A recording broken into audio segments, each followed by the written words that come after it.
Porsche designers, how many crazy colors shall we offer? Project leader, yes, welcome. Thomas on Autogefuehl here with the Porsche Macan GTS. Today, this top version that is replacing the turbo now with 440 horsepower in the facelifted version. And we're also going to find out, shall we go for the GTS or the S we tested last time? Also, of course, once again on the German motorway. Let's go.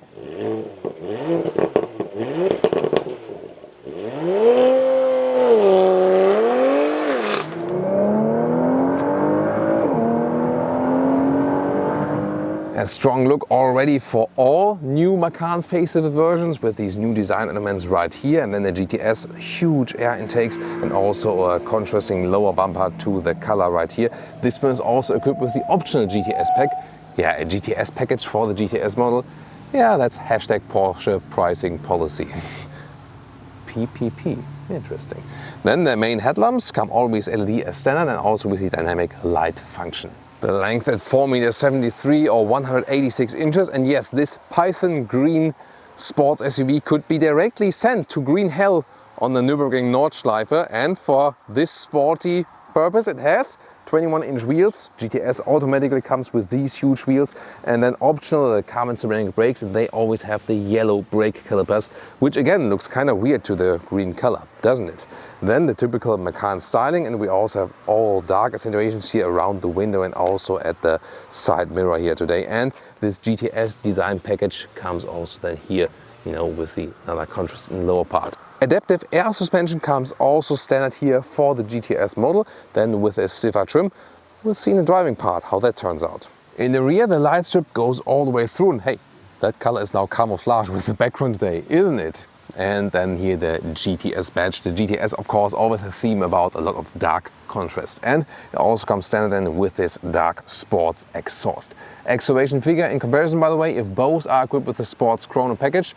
This one, you know, 4.3 seconds to 1 kilometers or 62 miles an hour, and the S model 4.6 seconds.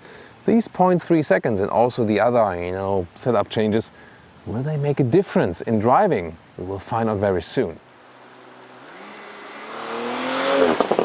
Always so unique how that hood opens and leaves the headlamps as they are with this cutout there. Yeah. The base Macan would come with a 2-liter 4-cylinder. Boo! Okay, just kidding. 265 horsepower. And this in here for the S and the GTS, the 2.9-liter V6, both get this bi-turbo engine. Then I'm with 380 or here with 440 horsepower, now 60 horsepower plus if you compare it to the predecessor.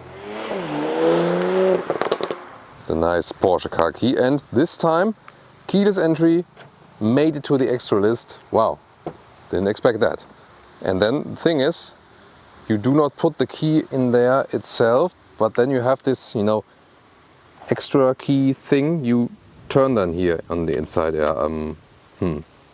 Would you prefer that or not?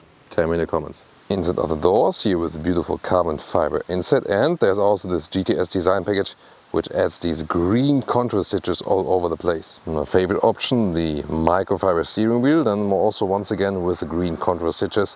This one has such a better input to the vehicle, it feels so much sportier than overall. On the steering wheel, hard buttons, here for the volume on the left side for example, and right side for the digital instruments, and also here this drive mode selector, so practical to change it while driving. This, by the way, the sports response button, and then you have 20 seconds of, you know, a higher boost or something, but yeah, you can also just go to the Sport Plus mode or Sport mode. You can get the base Macan and also the Macan S with animal-free seats. They are also a little bit less accentuated in the shoulder area. These one are the adaptive sport seats with more adjustments, but then they also cage you in a little bit more. Depends on what you like better, but they are not available without animal parts. Here the microfiber inserts for the GTS standard, but then the outside parts are animal skin action. Here the, you know, multiple adjustment. Seating position is really racy indeed, and especially when you have the microfiber inserts, both steering wheel and also on the seat, they really keep you tight. So this is what makes this feeling here sportier in the GTS actually. Then lower, upper, out, in for the steering wheel. Electric control takes some time, but it's actually quite cool to have, and always this view on the analog RPM meter. Yeah, and it's just really cool to have that one digital speed. Yeah, I think we would like to have that in more cars still. don't we? And then here on the right side you have still a digital instrument, so you can also go then, for example, to the GPS map. And one more look here, the classic Porsche cockpit still.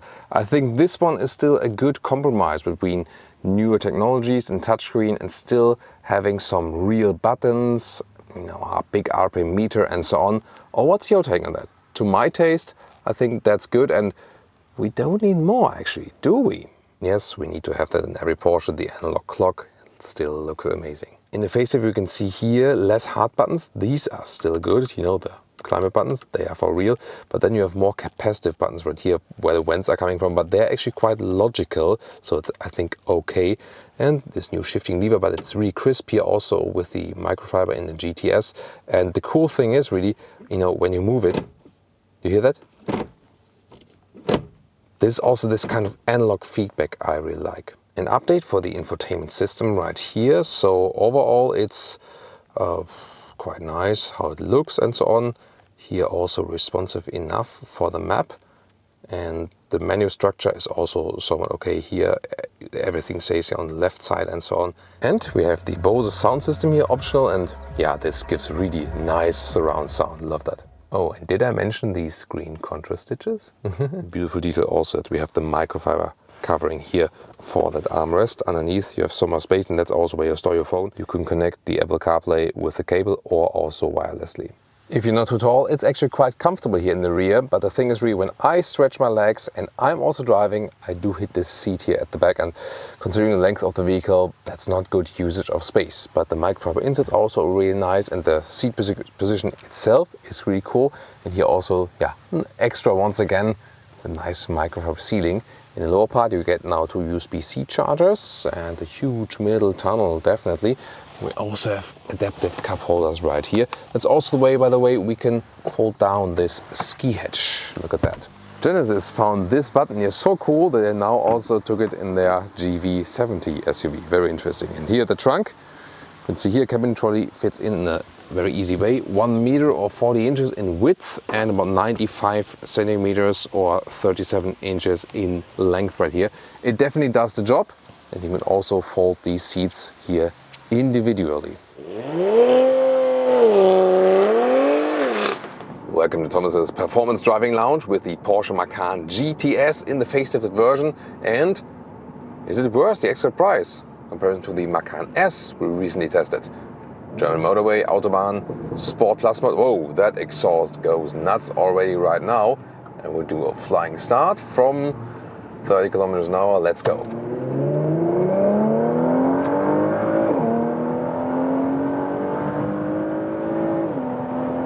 That's 150 kilometers an hour. Woo, that went very well.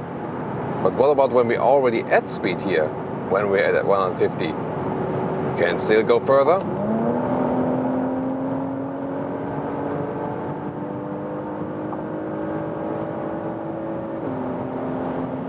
Kilometers an hour, 125 miles an hour, still something coming. Air suspension here, standard for the GTS, tuned on a stiff note, and wow, what a great handling here. Quite loud now, of course, at higher speeds, but you know, a lot of cars do that, but noise insulation is not at the best level here with the Macan, we really have to say that, but just at higher speeds, you know, but how stable that car is and feels, so easily can be put to the racetrack at any time. Now hard on the brakes, but very good feeling for the brakes. Super great steering input, and here that optional microfiber steering is just lovely. It's the best about this vehicle here, this option, because the main thing why the GTS feels racier here in this case is that microfiber steering wheel, because you can hold on to that so much better. You have so much more grip for that. And also the seats here with the microfiber surface, now called Race Tex at Porsche. Remember, Sport Tex is the fabric now. Race Tex is the microfiber, which used to be the Alcantara, but when they changed suppliers, Alcantara is a brand name. It's not the material itself. That would be microfiber, and the brands are like Alcantara, Dynamica, and Mercedes, for example, and then some other or no-name suppliers or whatever, or don't know, I just want to use their own brand name. So the microfiber here, Race Tex, and the fabric is Sport Tex. And well, being kept more tight in the seat, tight on the steering wheel. Overall, it feels racier. The acceleration difference, GTS versus S, remember that? 0.3 seconds. Here with the sports chrono package, 4.3 seconds, whereas the S with the sports chrono package is 4.6 seconds. And these 0.3 seconds, do you realize them really? Hardly. Not such a difference. You can also get the same sport exhaust, standard here. Suspension is maybe a little bit stiffer, especially here when you are in these sporty modes. But does it feel completely different? As for in this respect, no. But soon we'll also do our agile driving up the hill and see how the agile driving performs, like left and right and stuff. If this is different than from the S and the GTS, this will be also very interesting. You're getting off the motorway.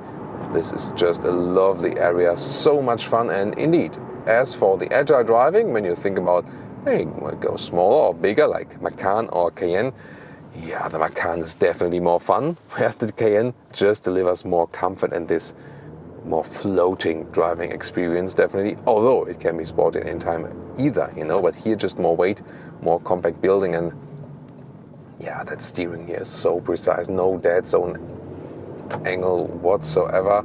Everything is very smooth and feels so natural. So, you know, at VW and Audi, they have more progressive steering wheels. Meanwhile, here you steer a little bit more, but they still got it best with the natural feeling of the steering. And yeah, to me, that's really, really good in a car world where everything gets more digital and everything is done by electronics. The same accounts also for the steering wheel in a way, you know, because you have, you know, also electric support. Yet at the same time, it still feels analog enough. And that's the thing here about this vehicle, also with the analog meter. There is still something analog about this vehicle, and that's what I love. Yeah, that's what I mean. Lovely. Blop, blop, blop. That V6, and yeah, I can just stress again, I'm really a fan of electric vehicles. When you drive something like this, it still gets your petrol head hard going in a way. And I really hope that in the future we can kind of have both. We already have super performance from the EVs. Maybe at some point we also get a decent sound and not spaceship BS, you know. So when you're going to a normal mode, by the way, exhaust is more silent. It'll be fine. And you can also cruise on the motorway. Cruise control can be set here with the old school left column here, but it's not like a super intervening, you know, lane keeping assist and so on. So this is also kept more basic. Remember, it's a very old platform. This is the past Q5 platform. It's a very old car essentially. And when the EV Macans launched in 2023, this one here then will still be built in that way to have the, you know, ICE EV transition. This will be even older. But again, it must not be, you know, something super bad, you know. So this is then proven tech. That's the, you know, that's the good side of it. Once again, Sport Plus mode, and let's head it out from 90 kilometers an hour. Let hell fly.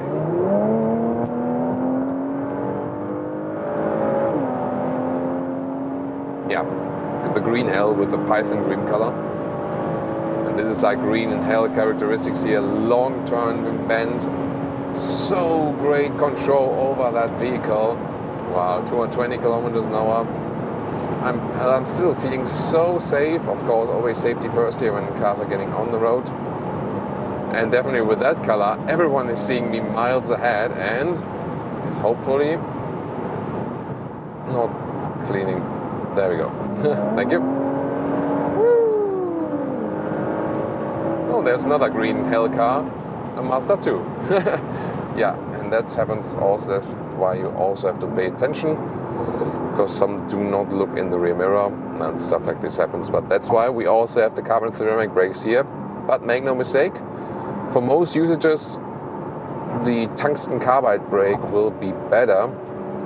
They also do not create the brake dust of a classic disc brake. And here the PCCB, the ceramic brakes, you know, the thing is, you have to really push them really hard, and that's, you know, not everyone is used to that. So the ceramic brakes, especially when you begin to use them, they really want to be like hammered as the brake pedal. But yeah, definitely have to get used to it. And also they collect small stones, quite likable. So I would not go for the option. It's just too expensive. And I think this this tungsten carbide coating is a very good compromise they're offering right now. Less brake dust, better brake performance, less fading, not as expensive as the ceramic brakes. Yeah, that's, I think, a very cool choice. What about that tunnel? Gentlemen, lower your windows.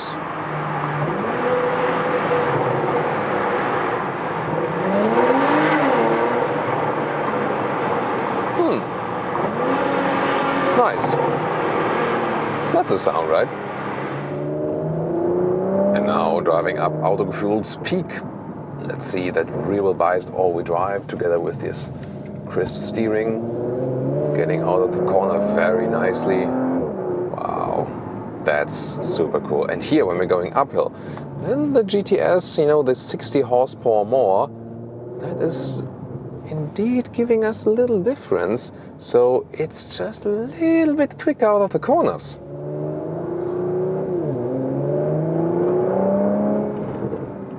Once again, what a great handling, so much fun. So it's hardly possible to have so much fun in a compact or mid-size SUV. And wow, this is just pure awesomeness. Yeah, the GTS does have a little bit more spice here now, especially when going up here in these corners. Then it becomes obvious. So just straight acceleration, not necessarily, but here the combined acceleration and agile driving, handling, and uphill out of the corners. Yeah, that's where the GTS indeed just has a little bit more punch and yeah, adds a little bit more fun feeling. Yeah, I really have to admit that. However, you know, go for the GTS or go for the S? Huh. The two cars we present to you, because the S had so many extras, the price was almost equal. Yeah, then you can also go for the GTS basically. However, the S has the advantage, when you go more base version, it will be way less expensive, and you can also get non-animal skin seats. Although here you have the microfiber surfaces, the problem is that you still have an added animal skin. What doesn't make any sense, of course. Yeah, so which one would I go for actually? So I think the Macan S is meanwhile the Macan to go for. So my tip would be get a Macan S, but buy it base spec, that you don't spend too much money. Because like 110 or then for the S, and we had spec, and 118 here for the GTS, the total price, it's nonsense. You know, what the hell? What are they thinking? So get a Macan S, buy it base spec, and you'll be just fine. You already get the same engine as it's here, and you also can get an animal-free S for the seats. That would be the best Macan to go for at the moment. When you want to spend incredibly amount of money for the Macan anyway, and would also spec the S to the roof, then you can also might as well go for the GTS. So check our S video, the Macan S video, out right here, or Audi Q5 Sportback is of course one of the competitors still.